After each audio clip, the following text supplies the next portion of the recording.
Hi everyone. I'm about to go on a trip, so you know what that means for my next few recordings. Apologize for that. But in any case, let's talk about this turn real quick. Um, as you can see from this gold payment, we had a settlement here. So Rugajo thought that I had just claimed this whole pond for myself, which, as you can see, is not what happened. It's split pretty evenly between me and Uruk, um, with neither of us having claimed this guy yet, which I should probably do. Um, but I also want some Shark Knights, so we'll go ahead and get those going. Um, so, Rugajo is compensating me for the inconvenience of messing up my fort here, and they're gonna back off. And we've got a nice non-aggression pact there.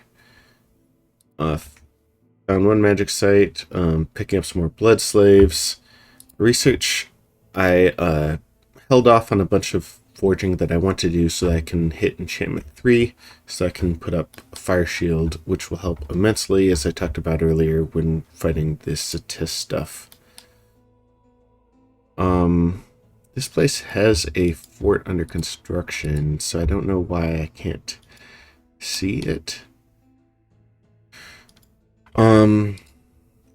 Over here I'm recruiting a camel, which is a tax collector, so this will be a nice thing when I'm raiding Satis's back line to be able to go and actually get paid for that.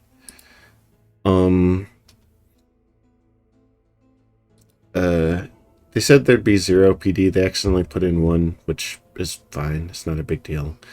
I don't sweat that stuff. This raiding was successful. Beat up the troglodytes, so we can go ahead and watch that on turbo real quick. See if there were anything that I didn't take into account here. And yeah, it looks like we were able to defend against all the tramples, which was the important thing.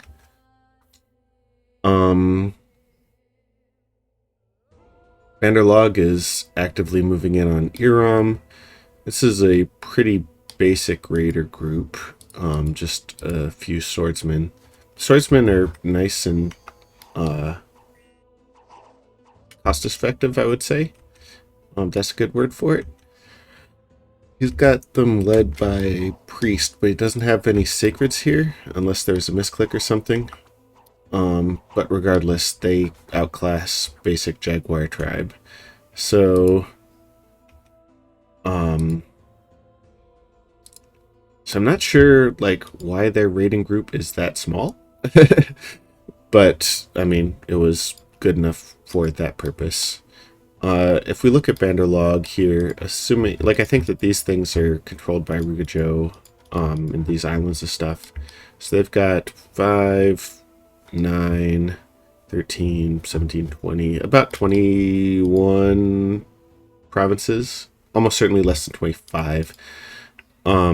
So they're planning to move in and grab some of India here, which makes sense.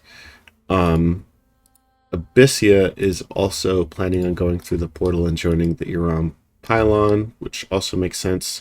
Interestingly, Abyssia kind of diaspored out of this cave here, and so they've got some land in this area, which I'm happy to see that. It gives them another place to work at out of that's not neighboring me, and it's just kind of interesting. If I was one of the nations in this area, I would probably have tried to rush that cave entrance pretty quickly to try to get access to these two provinces that it unlocks. But clearly Abyssia did so first. Satis is bringing back their Marshmasters to try to repel Relay, which makes sense. I mean, they're doing their best, but they've got only one fort to work with, and the Marshmasters are good, but they've only got so many of those as well.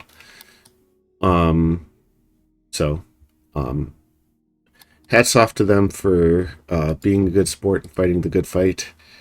But we all know that it is doomed.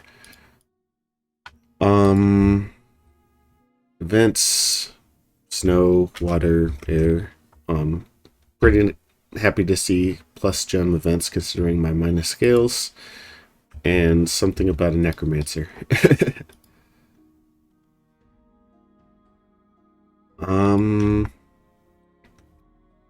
Yeah. Overall, we still got a pretty solid cash flow. The reason that the money looks slow is because we're building lots of infrastructure. So here we're putting up a temple, and here we're also putting up a temple. And the result will be that we'll have 6, which will give us an extra holy point at home. I don't think that I'll be able to get enough resources to get an extra holy point, so that'll be what I'll work with from here. Alright, that should do it for now. So I'll see you guys around.